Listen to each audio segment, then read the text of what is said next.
조선시대의 왕의 사위가 된다는 것은 최고의 영예이자 동시에 가장 위험한 자리였습니다. 특히 권력 투쟁이 격렬했던 세조시대, 한 남자는 공주의 남편으로서 그리고 어린 왕의 매형으로서 충절을 지키다 비극적인 최후를 맞이했습니다. 오늘 우리가 만나볼 인물은 조선 제5대왕 문종의 사위이자 단종의 매형인 영양이 헌민공 정종입니다. 그는 1437년에 태어나 1461년 거열형으로 생을 마감했습니다. 불과 25년의 짧은 생이었지만 그가 남긴 충절의 이야기는 오늘날까지 우리의 가슴을 울립니다. 정종은 1437년 세종 19년에 태어났습니다. 그의 본관은 해주정씨로 당시 조선에서 손꼽히는 명문가의 자제였습니다.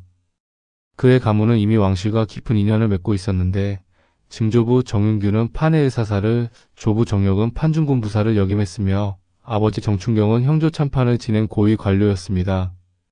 특히 주목할 점은 정종의 가문이 왕실과 이미 여러 번 혼인 관계를 맺고 있었다는 사실입니다.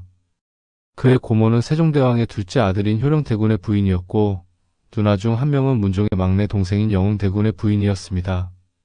즉 정종이 경혜공주와 혼인하기 전부터 이미 그의 가문은 왕실과 긴밀한 사돈관계를 유지하고 있었던 것입니다.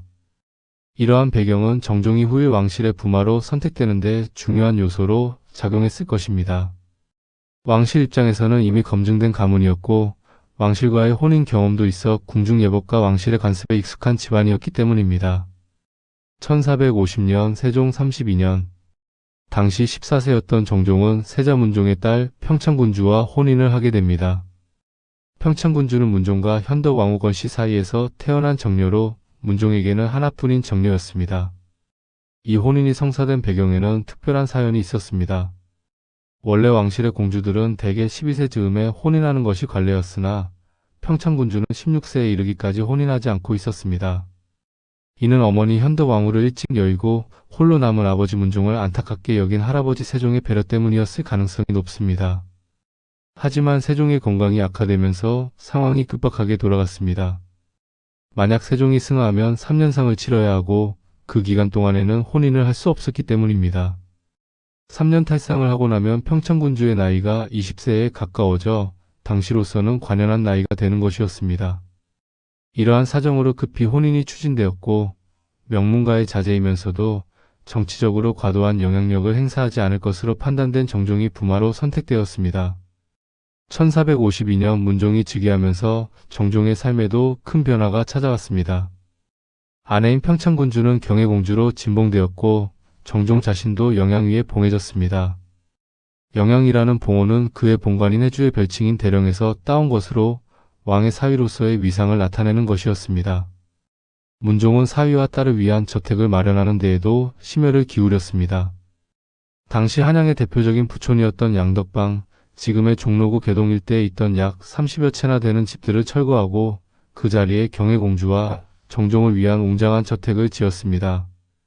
이는 문종이 자신의 하나뿐인 정녀와 사위를 얼마나 아끼고 사랑했는지를 보여주는 대목입니다. 하지만 행복한 시간은 오래가지 못했습니다. 문종은 즉위한 지 불과 2년 만인 1452년에 승하고 말았습니다. 겨우 12세의 어린 나이로 왕위에 오른 단종에게 경혜공주는 하나뿐인 친누나였고 정종은 믿을 수 있는 유일한 매형이었습니다. 단종 제2 초기 정종은 어린 처남을 곁에서 보필하며 깊은 신뢰를 얻었습니다. 이는 당시 정종이 받은 관직을 통해 명확히 알 수 있습니다. 그는 부마였음에도 불구하고 형주판서라는 고위 관직까지 역임했습니다. 조선시대 부마들의 처지는 복잡했습니다. 왕의 사위라는 영예로운 지위에 있었지만 동시에 외척의 권력 남용을 막기 위해 실제 정치적 권한은 제한되었습니다. 대부분의 부마들은 명예직만 가지거나 중요하지 않은 한직에 머물렀습니다. 이는 고려 말 외척들의 발호로 인한 혼란을 경험한 조선 왕조가 의도적으로 만든 제도였습니다. 그러나 정종은 달랐습니다. 형주판서는 형조, 즉 법무와 형정을 관장하는 부서의 최고 책임자로 실제 행정력을 가진 중요한 관직이었습니다. 부마가 판서직에 오른다는 것은 매우 이례적인 일이었습니다. 이는 단종이 매형인 정종을 얼마나 신뢰하고 의지했는지를 보여주는 명백한 증거입니다. 단종은 또한 누나와 매형의 집을 자주 방문했습니다. 조선왕조실록과 여러 기록에 따르면 단종은 틈만 나면 경혜공주의 저택을 찾았다고 합니다. 어린 나이에 왕위에 올라 외로움과 두려움을 느꼈을 단종에게 누나의 집은 유일한 안식처였을 것입니다. 궁궐은 권력의 중심이자 동시에 냉혹한 정치의 장이었습니다. 어린 왕은 항상 신하들에 둘러싸여 있었고 긴장과 부담 속에서 살아야 했습니다. 하지만 누나의 집에서만큼은 잠시나마 왕이 아닌 한 명의 어린 소년으로 돌아갈 수 있었을 것입니다. 누나 경혜공주는 어머니를 대신하여 동생을 따뜻하게 보살폈고 매형 정종도 처남을 친동생처럼 아꼈습니다. 정종은 단종에게 단순히 매형이 아니라 하나의 버팀목이었습니다. 아버지를 일찍 열고 권력의 소용돌이 속에 놓인 어린 왕에게 정종은 믿을 수 있는 어른이었고 의지할 수 있는 가족이었습니다. 정종 역시 처남인 단종에게 충성을 다했습니다. 그러나 이러한 평화로운 시간은 오래가지 못했습니다. 단종을 둘러싼 권력 투쟁의 먹구름이 점점 짙게 드리워지고 있었습니다. 어린 왕을 포필한다는 명목으로 김종서를 비롯한 원로 대신들이 권력을 장악했고 이에 불만을 품은 세력들이 음으로 양으로 움직이고 있었습니다. 그 중심에는 단종의 숙부인 수양대군이 있었습니다. 1453년 10월 조선의 역사를 뒤흔든 사건이 발생했습니다. 바로 계유정난입니다. 수양대군이 김종서를 비롯한 단종의 보호 세력들을 제거하고 권력을 장악한 이 사건은 정종의 운명도 완전히 바꾸어 놓았습니다. 계유정난이 일어난 그날 단종은 누나 경혜공주와 매형 정종의 집에 있었습니다. 김종서 일가를 살해하고 피가 묻은 칼과 철퇴를 든 채 수양대군이 들이닥쳤을 때 정종과 경혜공주는 온몸으로 어린 왕을 지키려 했습니다. 하지만 무력으로 권력을 장악한 수양대군을 막을 수는 없었습니다. 이후 수양대군은 섭정을 거쳐 1455년 왕위에 올라 세조가 되었습니다. 단종은 상황으로 밀려났고 경혜공주와 정종은 그런 처남을 지켜볼 수밖에 없었습니다. 단종이 상황이 되어 궁을 나오는 날 정종은 문 밖에 나와 처남을 맞이했습니다. 그 순간의 심정이 어떠했을까요? 한때는 형주판서까지 역임하며 어린 왕을 포필했던 매형으로서 이제는 권력을 잃고 쫓겨나는 처남을 바라보는 그의 마음은 참담했을 것입니다. 1456년 단종 복위를 도모하는 거사가 일어났습니다. 성산문 파평년 하위지 이계 유성원, 유흥부 등이 주도한 이 거사는 역사의 사육신 사건으로 기록되었습니다. 사육신들은 치밀하게 계획을 세웠습니다. 그들은 세조가 명나라 사신을 쫓겨나는 창덕궁 연회장에서 거사를 일으키기로 했습니다. 연회 도중 혼란을 틈타 세조를 제거하고 단종을 복위시킨다는 계획이었습니다. 그러나 거사는 사전에 발각되고 말았습니다. 김질이라는 인물이 장인인 정창손에게 계획을 누설했고 정창손이 이를 세조에게 고변한 것입니다. 사육신과 그 일족들은 모두 체포되었습니다. 혹독한 고문이 가해졌고 결국 그들은 모두 능지처 차명에 처해졌습니다. 이 과정에서 70여 명이 넘는 사람들이 연좌되어 처형당하거나 유배되었습니다. 정종은 이미 경혜공주와 함께 통진에 유배되어 있는 상태였습니다. 따라서 그가 사육신의 거사에 직접 가담했을 가능성은 낮습니다. 그러나 단종의 매형이자 과거 단종을 포필했던 신하로서 의심의 눈초리를 피할 수 없었습니다. 세조와 그의 측근들은 정종을 위험인물로 간주했습니다. 사육신 사건의 여파는 단종에게도 미쳤습니다. 세조는 상왕인 단종이 거사에 연루되었다며 그를 노상군으로 강등시켰습니다. 왕에서 상왕으로 상왕에서 군으로 두 번이나 격하된 것입니다. 단종은 영월로 유배되었고 얼마 후 사약을 받고 죽임을 당했습니다.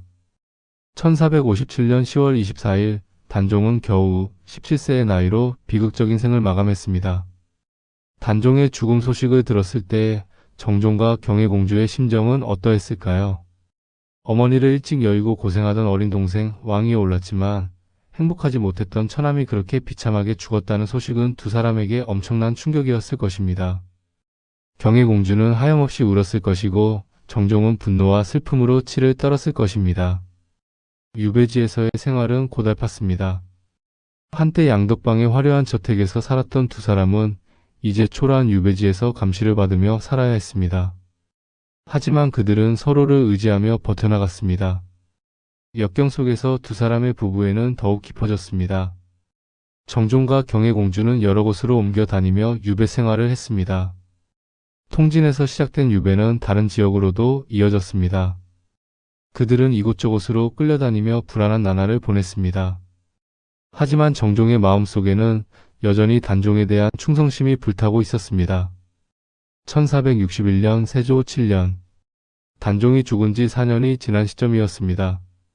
정종은 승려 성탄 등과 함께 역모를 계획했다는 혐의로 체포되었습니다.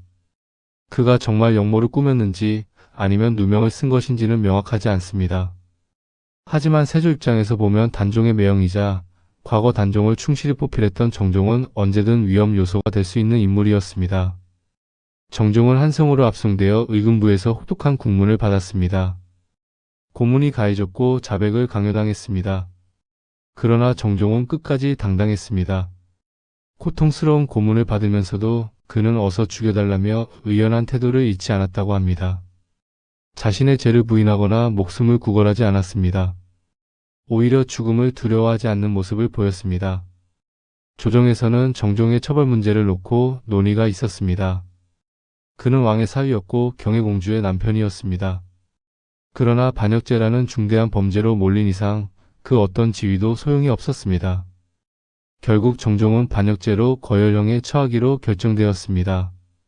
거열형은 조선시대 최고 형벌 중 하나였습니다. 죄인의 사지를 손암 아래 묶어 서로 반대 방향으로 끌게 하여 몸을 찢어 죽이는 극형이었습니다. 이 형벌은 반역죄나 패륜죄를 저지른 자에게만 적용되었습니다. 왕의 사위였던 남자가 가장 참혹한 방법으로 생을 마감하게 된 것입니다. 1461년 10월 20일 정종의 사형 선고가 내려졌습니다.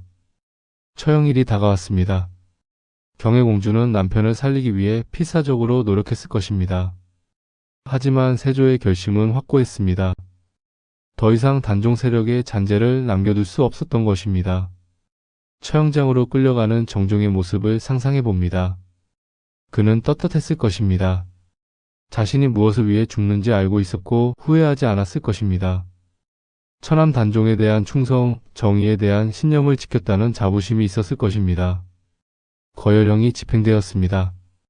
상상하기조차 끔찍한 고통 속에서 정종은 생을 마감했습니다. 겨우 25세의 짧은 생이었습니다. 1437년에 태어나 1461년에 죽었으니 그가 살았던 시간은 조선 역사에서 가장 격동의 시기였습니다. 반역죄로 처형되었기에 시신을 수습할 수도 없었습니다. 거열형으로 찢어진 시신은 저작거리에 효수되었다가 버려졌습니다. 정종의 묘는 시전되었고 후일 경기도 고양시 대자동에 있는 경혜공주 묘역에 시신 없는 가묘만이 조성되었습니다. 정종이 처형될 당시 경혜공주는 둘째 아이를 임신한 상태였습니다. 이미 1456년에 태어난 아들 정미수가 있었고 딸은 정종 사후인 1461년 말이나 1462년 초에 유복녀로 태어났습니다. 경혜공주는 남편을 잃은 슬픔 속에서도 두 자녀를 키워야 했습니다. 반역자의 처자라는 낙인이 찍혔지만 그녀는 문종의 정녀였고 세조의 촉하다리였기에 완전히 버림받지는 않았습니다. 하지만 그 고통과 슬픔은 이루 말할 수 없었을 것입니다. 남편이 거열형이라는 끔찍한 방법으로 죽는 것을 본 경혜공주의 심정은 어떠했을까요? 혹시 처형장에서 마지막 눈맞춤이라도 나눴을까요? 사랑하는 남편이 그렇게 참혹하게 죽어가는 모습을 보면서도 아무것도 할 수 없었던 그녀의 절망은 상상조차 하기 힘듭니다. 경혜공주는 1436년에 태어나 1474년까지 살았습니다. 남편이 처형된 후에도 13년을 더 살았습니다. 38세의 나이로 생을 마감할 때까지 그녀는 남편에 대한 그리움과 시대의 비극 속에서 살아야 했습니다. 두 자녀를 키우며 그녀는 어떤 생각을 했을까요? 남편에게, 동생 단종에게, 그리고 세조에게 어떤 감정을 가졌을까요? 아들 정미수는 특히 어려운 상황에 처했습니다. 그는 반역자의 아들이라는 낙인이 찍혔습니다. 조선시대에는 연자제가 있어서 반역자의 가족들은 같이 처벌받거나 노비로 전락하는 것이 일반적이었습니다. 하지만 정미수는 세조의 조카 손자였기 때문에 목숨만은 부지할 수 있었습니다. 정미수가 성장하면서 관직에 나아가려 할 때마다 반대 상소가 빗발쳤습니다. 성종실록을 보면 정미수 관련 기사의 대부분이 그를 탄핵하는 내용입니다. 반역자의 아들을 어찌 조정해 둘 수 있는가? 정미수를 등용하는 것은 나라의 기강을 해치는 일이다 등의 주장이 끊임없이 제기되었습니다. 하지만 정미수에게는 강력한 후원자가 있었습니다. 바로 정의왕후와 성종이었습니다. 정의왕후는 세조의 왕비로 권력욕이 강한 인물이었지만 동시에 가족을 아끼는 면도 있었습니다. 경혜공주는 그녀의 시조카 딸이었고 정미수는 시조카 손자였습니다. 정의왕후는 정미수를 보호했고 성종도 할머니의 뜻을 따라 정미수를 두둔했습니다. 이러한 보호 덕분에 정미수는 끊임없는 탄핵에도 불구하고 꾸준히 관직을 역임할 수 있었습니다. 그는 인내심을 가지고 자신의 능력을 증명해 나갔습니다. 아버지가 반역자로 죽었지만 자신만큼은 충성스러운 신하가 되겠다는 각오였을 것입니다. 딸에 대한 기록은 많지 않습니다. 조선왕조실록에 따르면 1465년 기록에 정종의 아들과 딸은 연자하지 말라는 내용이 있어 존재가 확인되었고 1476년과 1477년에는 혼인을 해서 물품을 하사받은 기록이 있습니다. 하지만 선월록에는 존재 자체가 누락되어 있습니다. 정미수의 생년이 1456년이고 정종의 사형 선고가 1461년 10월 20일에 내려진 것을 감안하면 딸은 1461년 말이나 1462년 초에 태어난 유복녀였을 것입니다. 1476년에 혼인했다면 그녀의 나이는 15세에서 16세 정도였는데 공주의 딸치고는 다소 늦은 결혼이었습니다. 아마도 반역자의 딸이라는 신분 때문에 혼처를 찾기 어려웠을 것입니다. 혼인 이후 후사에 관한 기록은 없어 그녀의 삶이 어떠했는지는 알 수 없습니다. 시간이 흘러 역사는 정종을 다시 평가하게 되었습니다. 중종 때 아들 정미수가 반정공신이 되면서 정종도 순충적덕 보조공신에 추중되었습니다. 반역자에서 충신으로 그의 명예가 회복된 것입니다.